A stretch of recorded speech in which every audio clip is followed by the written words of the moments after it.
Alhamdulillahirabbil alamin wa bihi nasta'in ala umuri dunya waddin.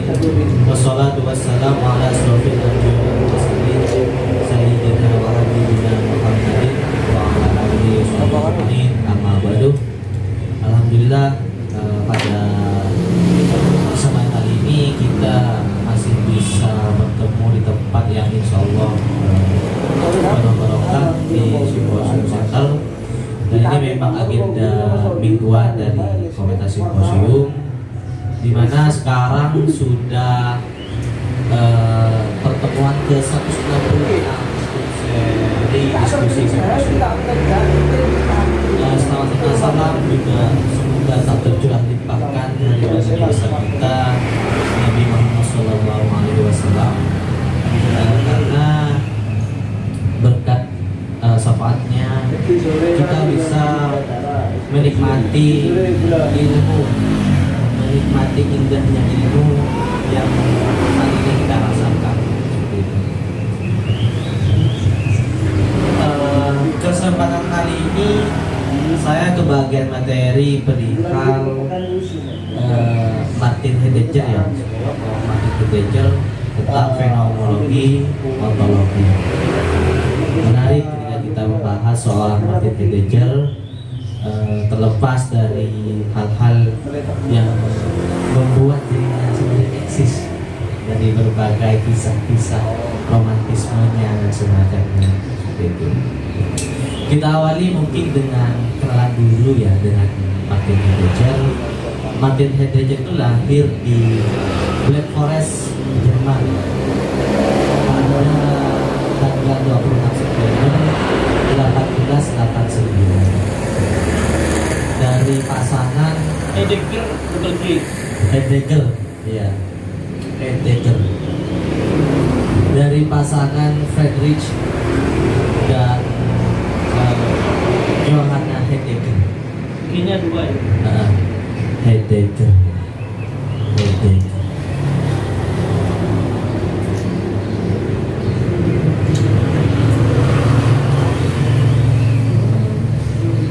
Martin Heidegger sendiri lahir dari keluarga religius, di mana memang ayahnya itu sendiri bekerja sebagai pastor gereja di Santo Martinus. Dan dari beberapa literatur yang saya baca, nama Martin ini memang berasal dari nama gereja yang menjadi tempat kerja ayahnya, seperti itu. Riwayat pendidikan Heidegger muda, dia mengemban pendidikan di Gymnasium kota Konstanz, sebuah sekolah menengah pada tahun 1906.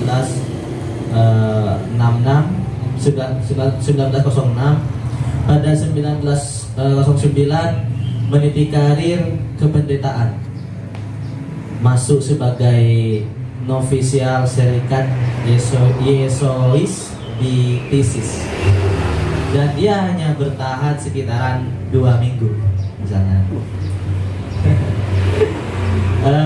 Selanjutnya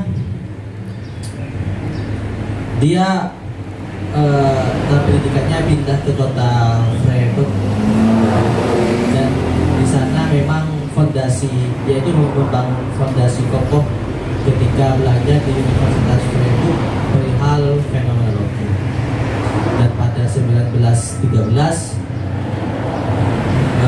gelar doktor dengan disertasi ajaran tentang putusan dalam psikologisme. Pada 1915 dia menjadi profesor.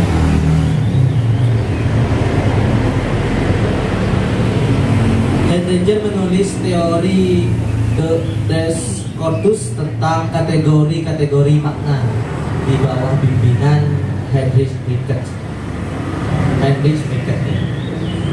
Cuman setelah itu Heinrich Rickert itu digantikan oleh Edmund Husserl, gurunya dalam bidang fenomenologi,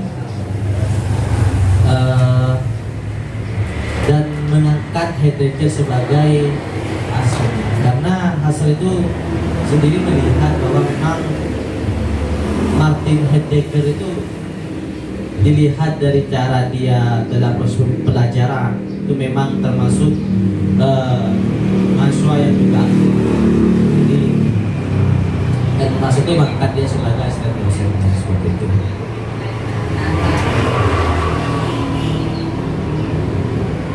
Pada 1927 dia menghasilkan magnum opus ya dengan judul Bay and Time yang akan kita bahas. Dan setelah menjadi profesor, ada kisah menarik dari seorang Martin pada 1923 di mana dia itu terlibat hubungan gelap dengan salah satu seorang muridnya yang bernama Hannah Arendt. Filsuf juga. Dan dari kejadian tersebut ada sebuah istilah yaitu perselingkuhan dua filsuf besar. Bahkan romantisme seorang Martin Heidegger itu kalau bisa dibilang bucin banget gitu dia. Martin Heidegger itu bucin sebenarnya. Bahkan dia itu menamai seorang Hannah Arendt itu sebagai gairah hidup. Gairah hidup, entah konotasinya gairah hidup itu seperti apa. Karena memang penamaan terhadap Hannah Arendt itu dinamakan sebagai gairah hidup karena memang Martin Heidegger itu sudah memiliki istri seperti itu. Cuman dengan adanya Hannah Arendt itu membuat seorang Heidegger itu bergairah kembali, gairah hidup, romantis memang Martin Heidegger. Bahkan dia itu juga sering mengirimkan puisi-puisi perihal cinta, ucapan cinta terhadap anak-anak. Akan tetapi hubungan seorang Martin Heidegger dengan Hannah Arendt itu tidak bertahan lama ya. Karena terlepas dari Hannah Arendt itu merupakan seorang Yahudi dan Martin Heidegger itu pada 1931 menjadi bagian dari Nazi. Makanya Martin Heidegger itu memutuskan hubungan itu dari beberapa literasi juga yang saya baca, yaitu memutuskan hubungan karena itu juga kasihan terhadap Hannah Arendt.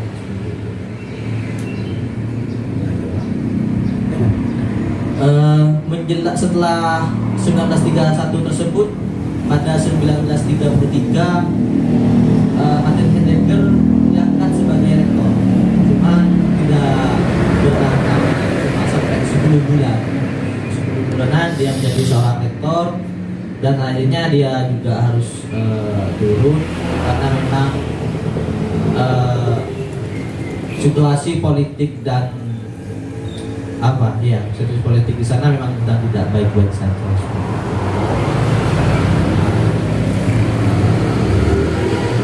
Dan Edmund Husserl sendiri meninggal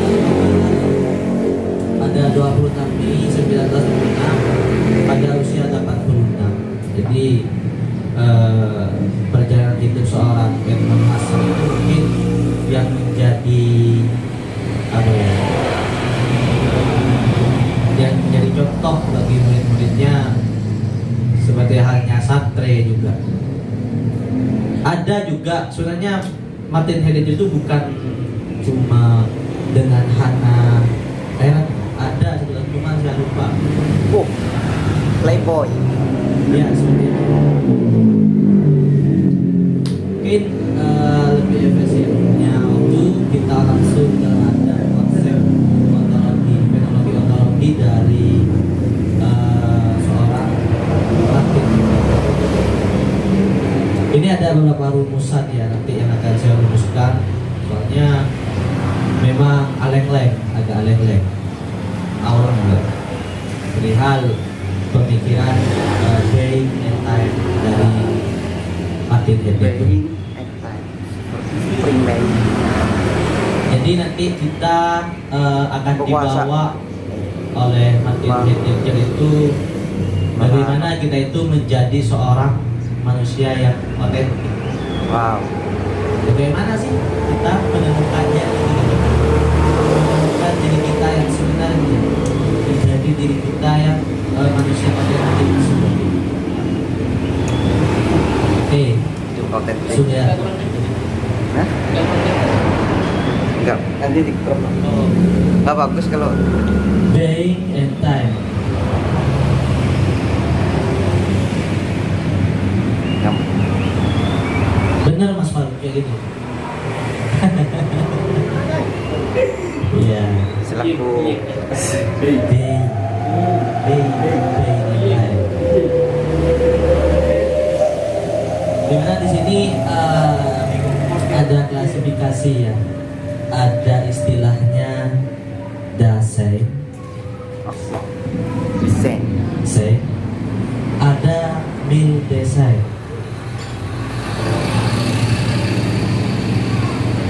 Iya, Mil Desain.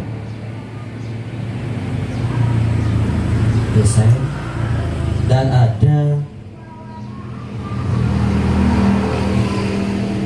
Zuhandenes dan Vorhandenes. Zuhan Dennis. Zuhandenes dan Vorhandenes.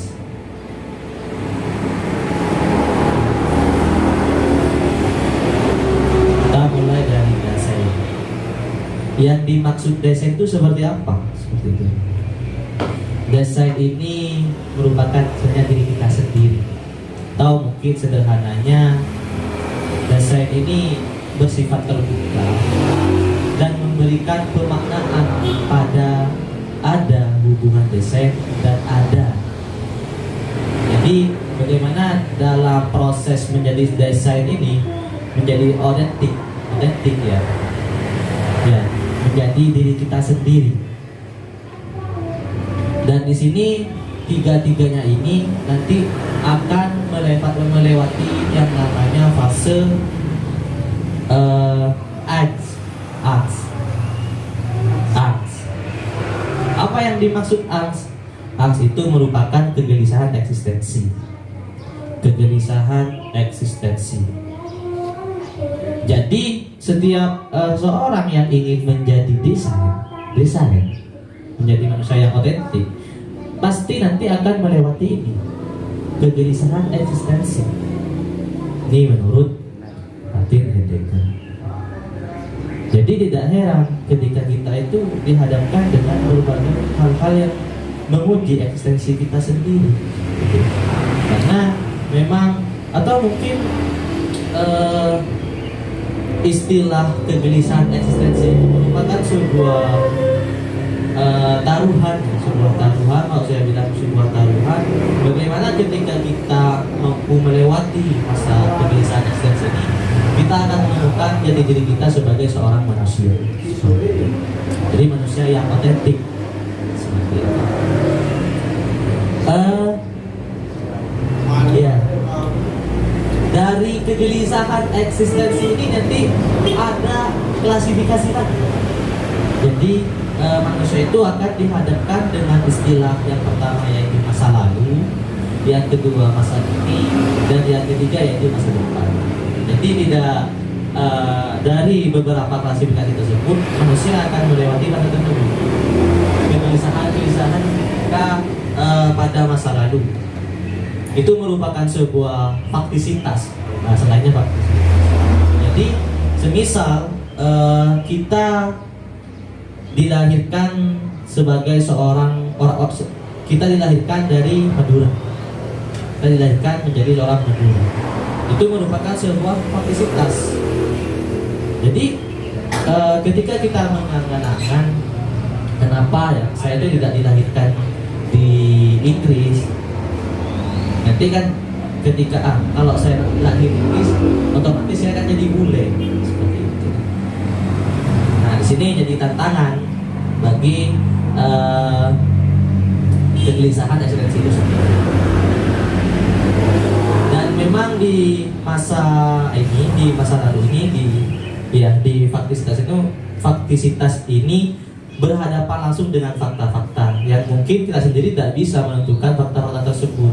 Seperti halnya kita lahir dengan kulit warna hitam, kita lahir dengan kulit sawo matang, atau kita lahir dengan keadaan rambut yang gibal seperti itu.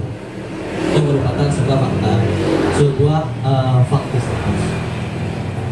Terus kita dibawa ke masa kini, di mana dalam masa kini ini, masa kini kita itu akan dijatuhkan dan ditenggelamkan dalam realitas.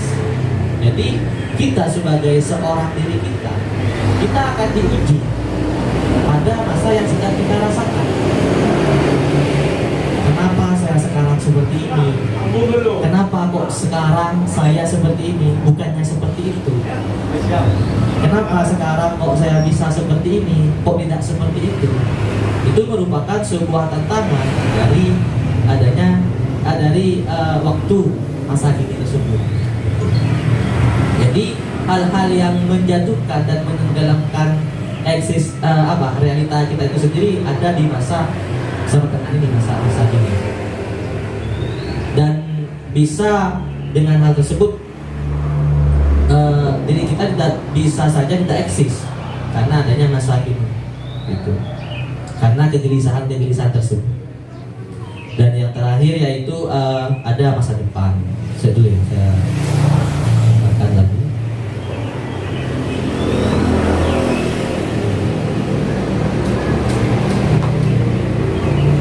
Masa lalu. Faktisitas. Saat ini masa kini itu bisa yang sedang dialami.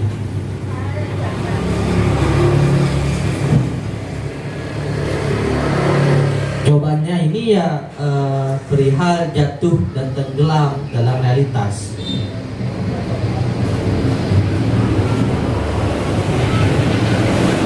Yang ini masa depan. Ya, masa depan. Dan dalam konsep masa depan ini kita akan dibawa perihal kemungkinan. Jadi kita dalam konsep masa depan kita hanya bisa mereka-reka dan ancaman-ancaman atau hal-hal yang menjadi kegelisahan itu tentang kemungkinan. Kalau saya kerjaannya hanya begini-begini saja, apakah saya akan menjadi seperti itu? Itu bisa. Kalau hanya saya cuma ngopi, saya cuma kayak gini, apakah saya nanti akan seperti itu? Ini yang menjadi tantangan dari konsep masa depan itu.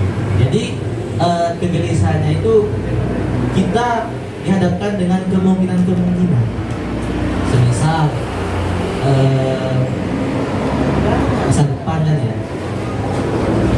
Ketika kita akan membayar UKT, masih kuliah, membayar UKT, bisa saja UKT tahun depan itu kita kan itu kan ada kegelisahan bagi kita sendiri.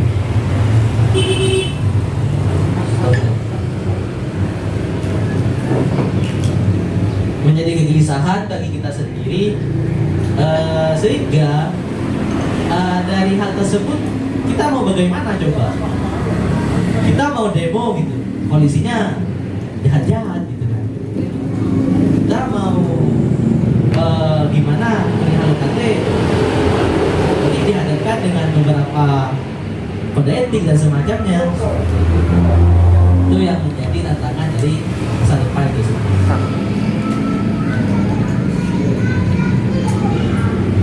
Dan dari ketiga konsep perihal waktu ini kan kita dibawa oleh Martin Heidegger tentang ada dan waktu. Nah, ini sebenarnya konsep dari waktu tersebut, di mana memang ada masa lalu. Masa lalu itu yang mungkin kita tidak bisa mereka-reka apa yang kita dapat di masa lalu. Mereka dalam masa lalu itu kita faktisitas. Jadi hal-hal yang menjadi fakta bagi kita, entah itu kita dilahirkan sebagai orang Madura, kita dilahirkan dengan keadaan warna kulit sawo matang dan semacamnya, dan waktu masa kini yang menjatuhkan dan menenggelamkan realita kita sendiri, dan perihal masa depan di mana kita juga dihadapkan dengan kemungkinan-kemungkinan seperti itu. Jadi hal ini sebenarnya yang membuat kita atau konsep dari seorang Martin Heidegger perihal ontologi ada dan waktu seperti itu. Dan ketika kita sudah dihadapkan dengan angst ini, kegelisahan ini, kita juga harus, kata Martin Heidegger, kita harus membaca ke dalam. Jadi kita harus membaca ke dalam dari tiga ini. Membaca ke dalam, membaca dari masa lalu. Semisal saya dilahirkan dengan keadaan tubuh, dengan keadaan warna kulit sawo matang, loh gak apa-apa kan?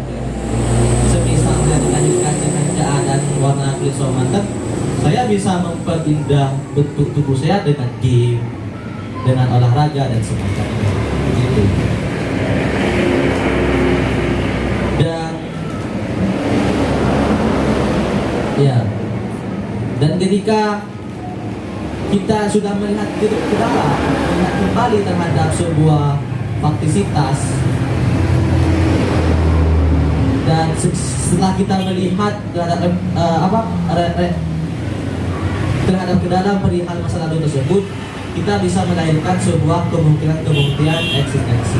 Jadi kita ketika sudah melihat kenapa saya dilahirkan dengan keadaan seperti ini, toh kita juga tidak akan bisa memilih. Semisal saya dilahirkan dengan keadaan warna kulit yang sawo matang dan hitam, saya bisa memperindah tubuh saya dengan menggunakan dengan proses olahraga, game dan semacamnya seperti itu. Sehingga nanti ketika kita sudah ada penyadaran perihal ini, ketika kita sudah melewati fase angst ini,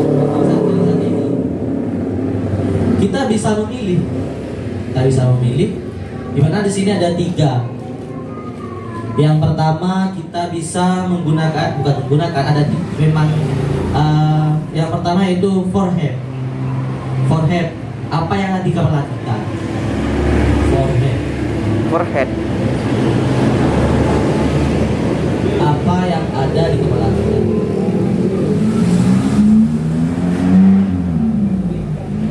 Terus yang kedua yaitu foresight. Apa ini? Kalau Heidegger. Foresight. Apa yang menjadi kacamata dari kita sendiri? Kacamata kita sendiri. Dan yang ketiga, forgive.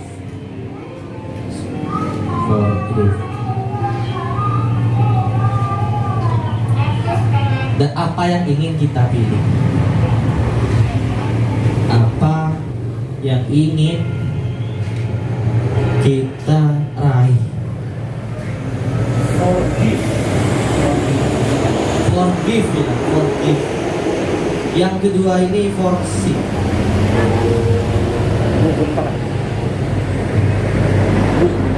Gugun na.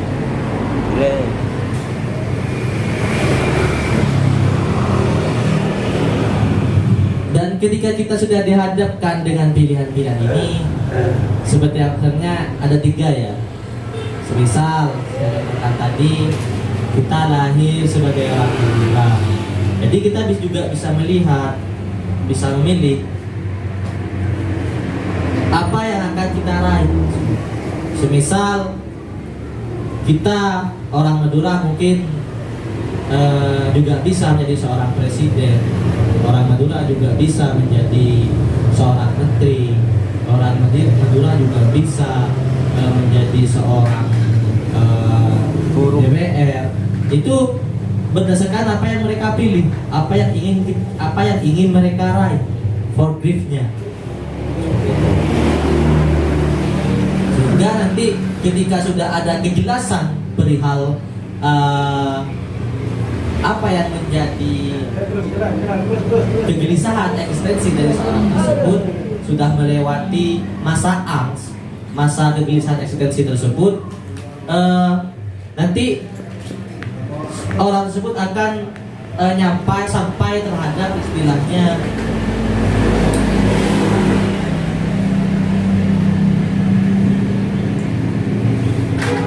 dasai. Jadi setelah melewati fase-fase tersebut, lewat fase-fase kegelisahan, fase-fase yang menjatuhkan dirinya, fase faktisitas dan fakta, dan fase-fase masa depan, dengan adanya konsep pilihan kontekstualitas, konsep dan formatif tadi, apa yang ada di kepala kita, apa yang dilihat dari kacamata kita, dan apa yang ingin kita raih. Dari hal tersebut, seorang tersebut bisa mengajar dan didasari menjadi diri sendiri yang otentik, seperti itu. Jadi diri sendiri yang otentik.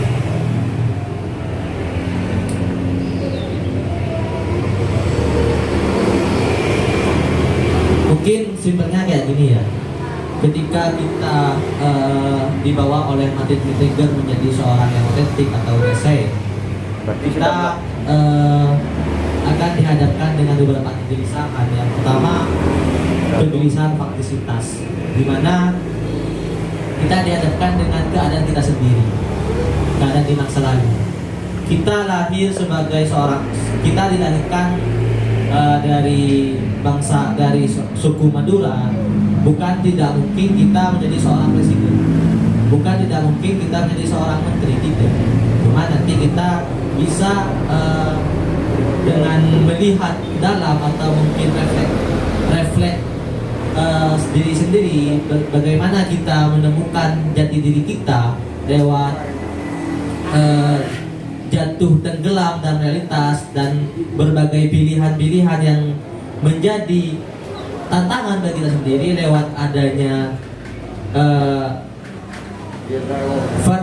foresight dan forgive tersebut, sehingga nanti kita dibentuk menjadi seorang yang otentik, seperti itu.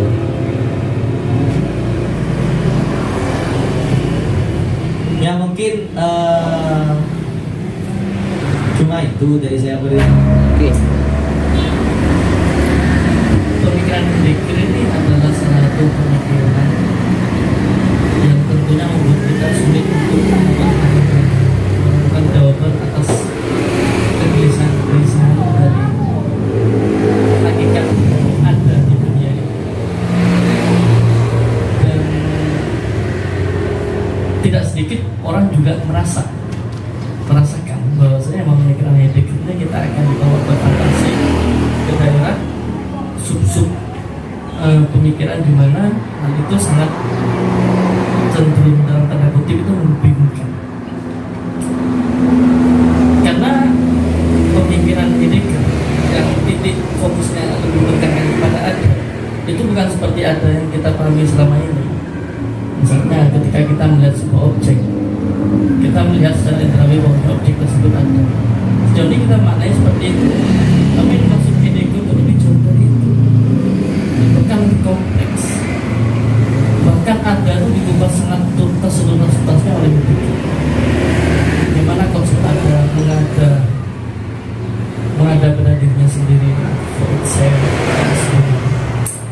Ini yang membuat Heidegger terkenal dengan pemaknaannya terkait hakikat ontologis. Makanya dalam pikirannya itu banyak dikenal dengan fenomenologi ontologis. Nah, berangkat dari ketidakpahaman saya terkait beberapa pikiran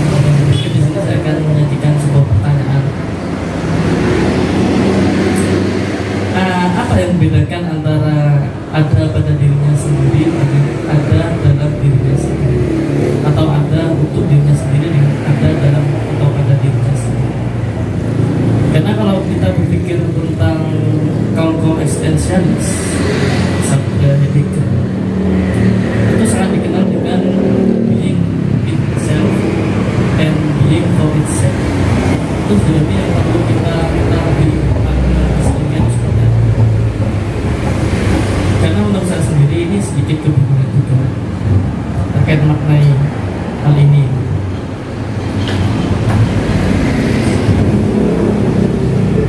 Ya, pertanyaannya ini dari Mas Taufik. Jadi, apa sih yang membedakan antara ada dalam dirinya sendiri dan ada dalam diri kita?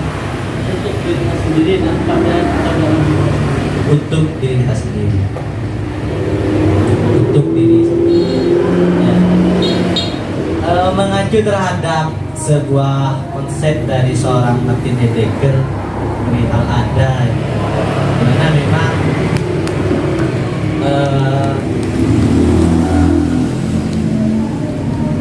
desain itu kan ada, mengada. Dapat dimengerti secara sederhana bila kita mau melihat segala sesuatu seperti seorang pemula. Contohnya, kekasih Anda yang sedang berdiri depan Anda. Anda bisa menanyakan bagaimana dia bisa berada di sana. Tentu Anda bisa menjawab bahwa dia bisa berada di sana karena dia tadi berjalan dari rumahnya. Nah, ini sebenarnya bukan hanya ini kata Heidegger yang dapat menjawab keberadaan atau ada, menurut Heidegger. Cuma di sana memang ada istilahnya, mungkin konsep dari Martin Heidegger itu dikenal dengan ontologi fundamental kan? Yaitu dengan beberapa pertanyaan, dengan beberapa pertanyaan, sehingga nanti menemukan jawaban atas makna ada. Kalau ditanya perihal ada dirinya sendiri dan ada dalam dirinya sendiri dan ada untuk dirinya sendiri. Perihal ada agak memang perihal ada dari seorang Martin Heidegger, di mana memang kita sepakati kita itu dibawa memang untuk mengelilingi perihal apa yang menjadi kegelisahan bagi kita sendiri. Ada bagi diri kita sendiri, semisal kita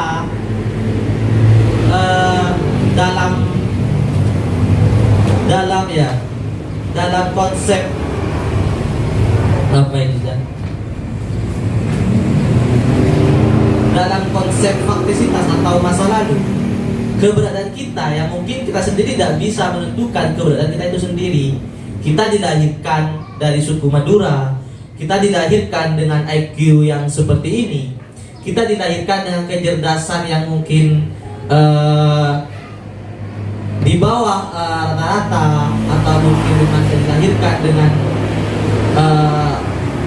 warna kulit dan semacamnya yang berbeda. Itu merupakan sebuah diri kita yang dilandaskan berdasarkan faktisitas, berdasarkan fakta, berdasarkan masa lalu, dan itu yang menjadi fakta dalam diri kita sendiri. Dan ketika dihadapkan dengan fakta untuk diri kita sendiri, itu kita harus melewati yang namanya kegelisahan-kegelisahan. Karena kita dibentukkan dengan beberapa tantangan, dengan tantangan masa kini, dengan tantangan masa depan. Di tantangan masa kini itu juga kita untuk menentukan ada sebagai diri kita sendiri, itu kita bisa saja ditenggelamkan, tidak aktif sendiri. Istilahnya ditenggelamkan dan dijatuhkan dalam realitas. Artinya kita dalam masa ini ada kebingungan. Saya seperti ini, saya kuliah sudah semester 6 cuma masih begini kelihatannya. Kan kayak gitu. Sadar mas. Ini dalam konsep masa kini. Dan kita bisa mereka-reka dalam konsep ke depan dihadapkan dengan kemungkinan-kemungkinan. Jadi saya semester 6 dengan keadaan proses perkuliahan saya yang seperti ini, dengan keadaan saya yang seperti ini, apakah nanti saya juga bisa lebih baik dalam proses perkuliahan ke depannya? Ini proses yang mengacu terhadap kemungkinan-kemungkinan dan menempatkan terhadap konsep ada dalam diri untuk kita itu sendiri. Seperti itu.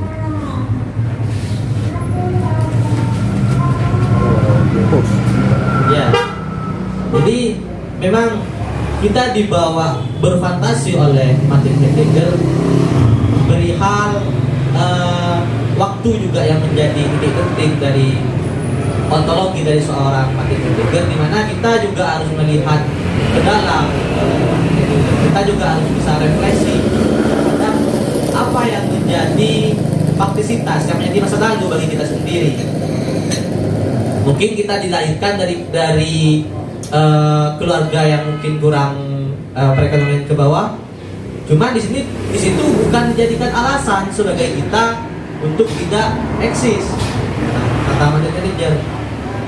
Karena di sana juga kita bisa memilih dari kacamata kita sendiri, bisa memilih dari apa isi kepala kita sendiri, bisa memilih dari apa yang menjadi tujuan kita sendiri. Kalau kita memilih apa yang menjadi tujuan dari kita sendiri, tujuan saya meskipun saya terlahir dari keluarga yang berada dengan ke bawah, cuma itu tidak menjadi hambatan bagi saya untuk memiliki cita-cita saya sebagai seorang yang sukses. Itu lewat apa pendekatan atau pilihan yang akan kita raih, sehingga nanti membentuk sebuah apa istilahnya itu manusia, sehingga kita menjadi orang yang otentik, menjadi diri kita itu sendiri.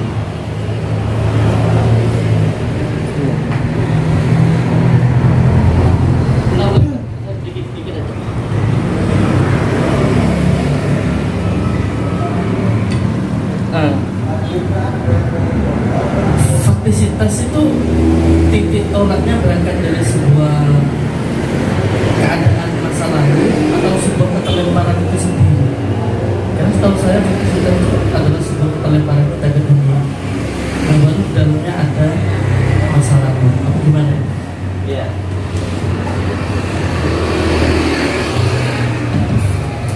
Ya memang faktisitas itu juga merupakan sebuah apa lemparan kan mas ya, lemparan dari bagaimana kita itu dibawa dalam kegelisahan. Cuman yang dimaksud faktisitas lemparan, kita itu dilempar terhadap faktisitas dalam masa lalu supaya kita itu bisa merefleksi, kata Heidegger. Kita melihat ke dalam, bahasanya Heidegger itu kita melihat ke dalam, kita refleksi terhadap masa lalu. Hal yang menjadi fakta bagi kita, yang menjadi apa ya, hal-hal yang menjadi fakta bagi kita perihal yang tidak bisa kita tentukan lewat diri kita sendiri, kita juga harus melihat ke sana. Cuman kita dengan adanya pilihan-pilihan ini, dengan adanya forgive, itu kita bisa menentukan, kalau istilahnya itu pilihan kontekstualitas. Kita bisa memilih di sana. Artinya meskipun saya itu terlahir dari keluarga yang kurang berada, cuman di sana tidak bisa memutuskan semangat saya untuk menjadi orang yang sukses lewat apa yang ingin saya raih, seperti itu. Kacamata yang ingin saya raih. Itu.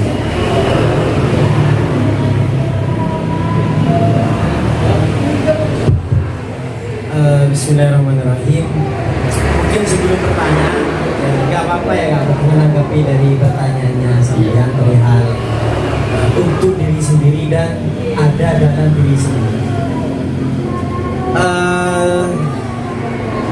Dari pandangan saya saya ada perihal untuk dirinya sendiri itu bagaimana kalau melirik dari literatur persoalan masalah dari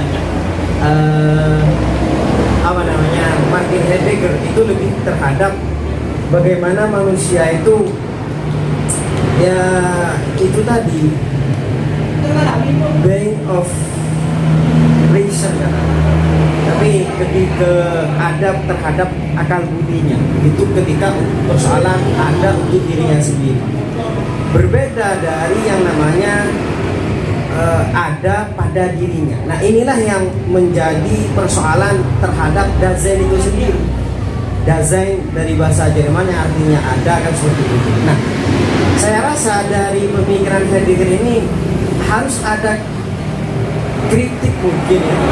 Karena sebelum ada, saya rasa itu lebih terhadap yang tidak ada. Nah, disinilah saya ingin menyambungkan dari pertanyaan Kak Fatih tadi, yang ada pada dirinya, yang awalnya nggak ada, itu ketika untuk menjadi bentuk Dasein itu bagaimana? Menjadi bentuk Dasein. Ya, menjadi ada, sehingga menyambung nanti persoalan yang namanya estetika atau menurut Martin Heidegger itu lebih terhadap estetika eksistensi keberadaan dirinya sendiri. Iya, benar. Bahasa pemantik tadi itu menjadi manusia yang otentik. Sebelum mengarah terhadap itu, langkah-langkahnya gitu. Karena persoalan dari literatur yang saya baca itu Heidegger nggak percaya persoalan empirisme. Dia lebih terhadap persoalan rasionalis. Jadi seperti itu. Ada balik. Lanjut. Ya, sebenarnya menarik ya ketika kita diajak untuk mengelilingi fondasi pemikiran dari seorang Martin Heidegger. Karena di sana Martin Heidegger menempatkan manusia yang eksis itu, manusia yang ada itu sebagai manusia yang otentik seperti itu. Cuma di sana ada beberapa rumusan sebenarnya dari Martin Heidegger. Rumusan-rumusannya itu kita sebagai manusia juga akan melewati fase yang dimana kita itu dihadapkan dengan berbagai kegelisahan. Seperti itu Mas Farid. Jadi lewat adanya fase kegelisahan, kita itu bisa melihat berbagai fakta, berbagai hal-hal yang kita alami, dan berbagai kemungkinan yang akan kita alami. Sehingga dari hal tersebut kita bisa merefleksi. Kita harus merefleksi sehingga nanti terlahir kemungkinan eksistensi. Jadi kalau saya itu sebenarnya konsep Martin Heidegger itu konsep tahadus bil nikmah sebenarnya. Konsep tahadus bil nikmah gimana? Jadi apa yang sudah menjadi ketetapan bagi kita, yang menjadi hal-hal yang sudah kita alami, itu kita bisa mengambil pelajaran dari hal tersebut, sehingga nanti dari beberapa pelajaran, dari beberapa hal yang menjadi kemungkinan dari apa yang kita pelajari, kita bisa menemukan eksistensi kita sendiri dengan memahami berbagai hal tersebut, sehingga terbentuk sebuah istilahnya Dasein, manusia yang otentik. Seperti itu Mas Farid.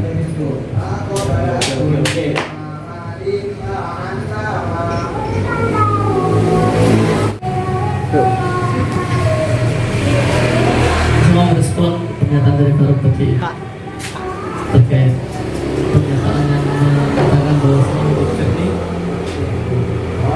lebih empiris daripada lebih rasionalis daripada empiris. Tapi di beberapa literatur yang saya baca, bahkan Heidegger sendiri itu menolak Heidegger, orang-orang eksistensialis itu menolak anggapan-anggapan Descartes. Saya berpikir maka saja. Jadi kalau kata orang-orang eksistensialis, saudaranya Heidegger juga, ketika aku berpikir maka aku ada. Ketika dia memutuskan untuk berpikir, dia lupa akan sesuatu yang ada pada dirinya. Dirinya ada. Dia lupa. Siapa yang membuatnya berpikir? Itu mesti dirinya sendiri. Nah ini yang kemudian tidak hanya kritikan terhadap pendidikan saja, tapi oleh Heidegger ini menjadi kritikan terhadap para filsuf mulai dari klasik eranya Plato sampai era Descartes. Karena menurut Heidegger salah satu hal yang dilupakan para filsuf sebelumnya itu adalah mereka cenderung mengalami lupa akan keadaan, lupa akan sebuah keadaan, lupa akan sebuah ada tadi. Nah itu yang ingin dibangunkan kembali pada era Heidegger.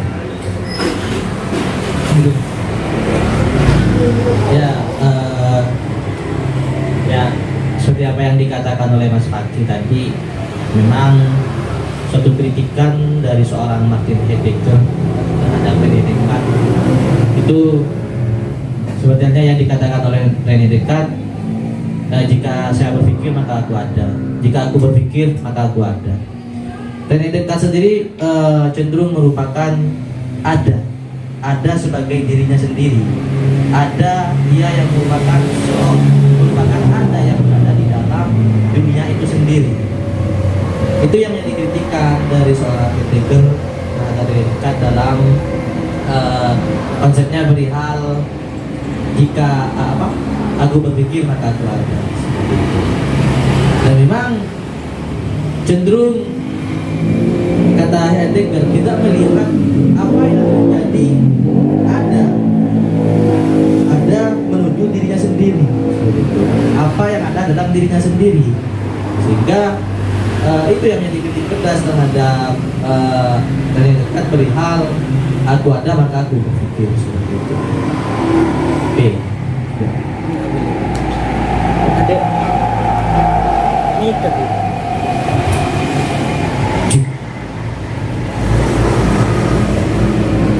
Saya ingin sedikit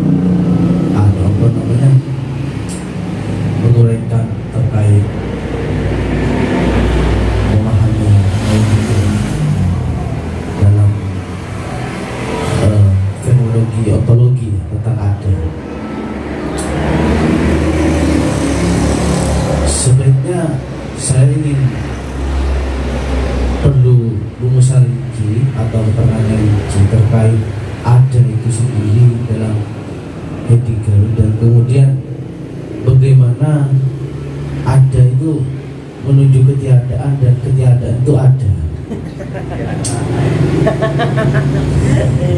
Ya, kan bagi saya mungkin Heidegger terlalu rumit dalam mencari ada sehingga tidak selesai dalam kesimpulan akhirnya dan melupakan adaan atau yang dinyatakan ada itu dilupakan.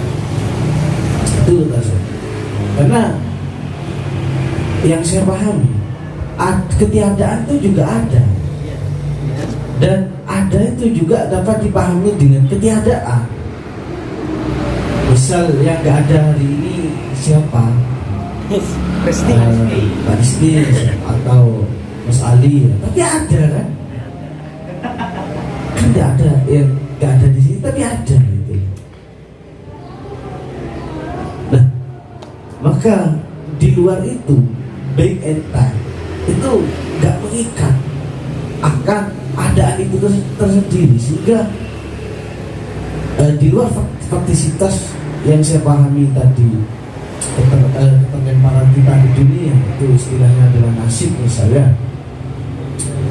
Tapi bagaimanapun nasib itu atau keterlemparan kita di dunia itu tidak mesti akan mengikat atau memberikan makna yang terlempar itu adalah ada. Mungkin secara empiris iya, indera kita ada itu kan, Cuma Heidegger itu memahami ada tidak seperti ada yang dipahami sesuai keimanan pada umumnya, baik iman Katolik, Islam gitu kan, secara ontologi lah. Karena berbicara ada itu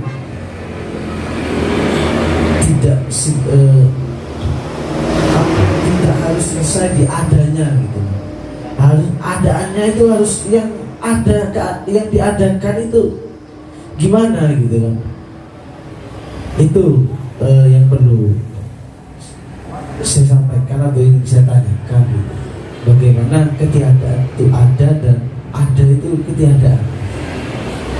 Karena bagi kita ketiadaan juga ada. Baru hari ini ada secara indera saya, tapi secara makna hermeneutika atau psikologi gitu, dia pola pikirnya gak ada gitu. Misalnya gak ada di sini kayak gitu kan. Tapi itu adaan juga mengikat ada gitu kan ya. Maka nanti spesifik ada itu dikunci dari ada, mungkin ya baru ya ada, semua dari ketiadaan pun ada kayak gitu. Itu sedikit saja, nanti sebenarnya kita diskusi. Ya, saya tanggapi ya pertanyaan dari Mas Aang perihal ketiadaan itu sebagai ada dan ketidakadaan itu sebagai ada. Ya, keadaan seperti tidak ada. Saya analogikan seperti ini. Sering kita itu dihadapkan dengan berbagai hal-hal yang mungkin menjadi keabsurdan sebenarnya bagi kita dalam proses sosial dan semacamnya. Seperti halnya saya tidak bisa membahasakan perasaanku terhadapmu. Cuman ketika kita lihat pendekatan dari seorang Martin Heidegger, tidak bisa membahasakan itu sudah termasuk dalam kategori ada. Jadi tidak bisa membahasakan, saya tidak bisa membahasakan cinta saya terhadap kamu, itu merupakan sebuah proses ada dalam ketidakberdayaannya, ada dalam hal yang mungkin tidak bisa menyampaikan hal-hal, tidak bisa menyampaikan perasaan saya terhadap seorang wanita tersebut. Jadi adanya tersebut dalam perihal ketidakberdayaan, adanya perihal dalam ketidakberadaan. Seperti itu. Juga banyak seperti halnya saya tidak bisa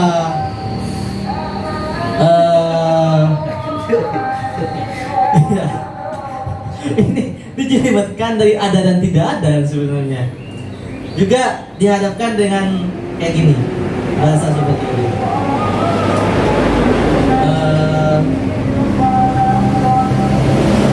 Saya tidak bisa menunjukkan rasa rindu saya terhadap kamu. Cuman dalam kenyataannya, ketika kita telisik lebih dalam, tidak bisa menyampaikan kerinduan itu memang termasuk sebuah keadaan. Ada keadaannya dalam ketidakberdayaan, ketidakberadaan dalam menyampaikan rasa rindunya terhadap seorang perempuan tersebut. Jadi hal-hal yang memang benar yang kata Mas Aang tadi sampaikan, bahwa kadang yang tidak ada itu memang yang tidak ada itu ada. Seperti yang dicontohkan, Ali sama Mbak Esti tidak ada, cuma memang ada, cuma tidak ada di sini. Jadi analogi sebenarnya seperti itu. Ketidakadaan dalam keberadaan. Seperti itu Mas Aang. Gimana itu? Ada berada.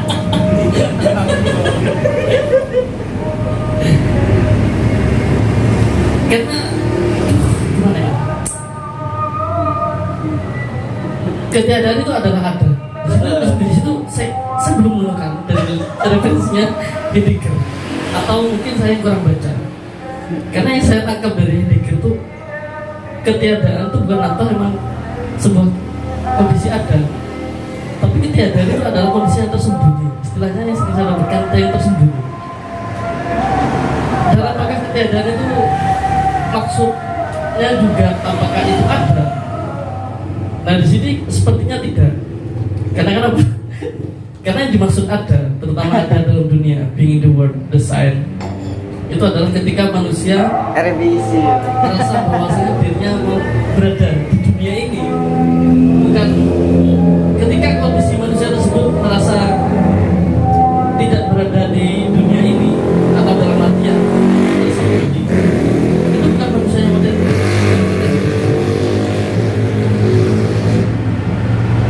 Ya gitu. Ya masa?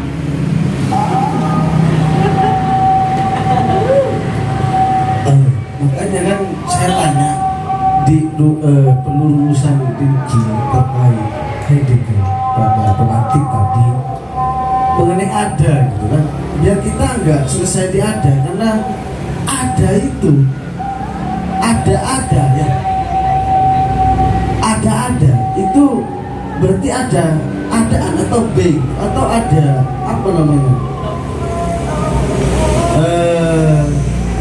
being itu apa? Benda ya. Being ada. Being. Ya. Ada sesuatu yang membawa sifat ada kan kayak gitu, iya kan? Ada kita di dunia lah kayak gitu ya, manusia. Nah, dari tadi perlu umatik itu kan memahami terkait istilah ada menurut Heidegger. Karena saya tertarik sebenarnya terhadap pemikiran Heidegger, lebih-lebih dalam kritiknya terhadap Hegel misalnya tentang fenomenologi roh. Itu kan saya berpikirnya kayak gini,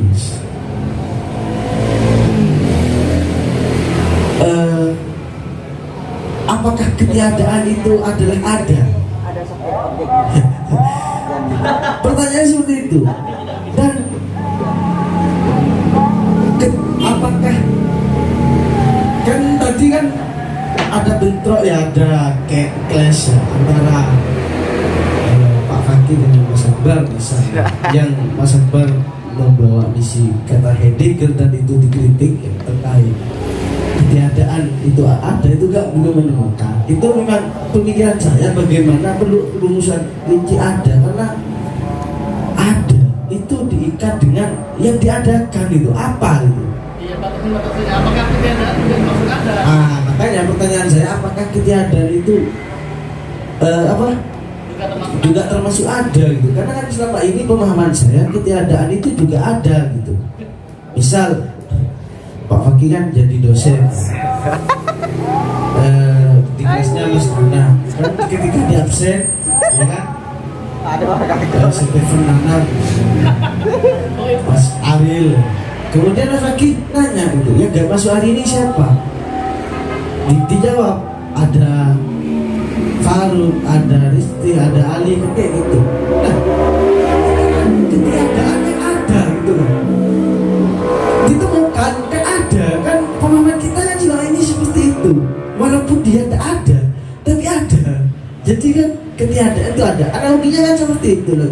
Saya tanya, dan adanya yang disebutnya gak masuk kelas itu gak mengikat being and time gitu, dia gak terlibat dalam Waktu. ada dan waktu itu gitu, tapi ada Ada di rumahnya mungkin. makanya kan ada suatu pemikiran yang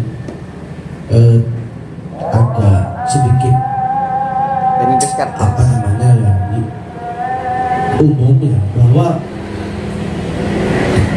ada ketiadaan itu karena ada karena pernah ada, kan ada kayak gitu. Misal Pernah singgah tapi tak sungguh. mengatakan bahwa ada seseorang misalnya Pernah Tuhan itu tapi nggak ada, kan ada yang mengatakan seperti itu. Sudah dia mengatakan seperti itu secara hermeneutis, Tuhan itu pernah ada. Gitu. Kalau memang Tuhan itu tidak ada, berarti Tuhan itu pernah ada. Fakih nggak ada, berarti pernah ada fakih. Kan diikat dengan keadaan, kok ada muncul istilah fakih kan kayak gitu. Nah, maka saya kan menginginkan rumusan Heidegger itu tentang ada dan ketiadaan. bukan seperti apa yang diikat oleh sesuatu. Saya katakan korek itu ada, itu kan ada, itu kan diikat oleh korek. Nah, kita harus mendalami sifat-sifat korek tersebut kayak gini, bukan hanya mencari ada terus kemudian yang seakan-akan ada itu hilang dan ditemukan kembali gitu setelah sembunyi misal. Kan seperti itu. Itu yang maksud saya perlu diluruskan dan kemudian didiskusikan sehingga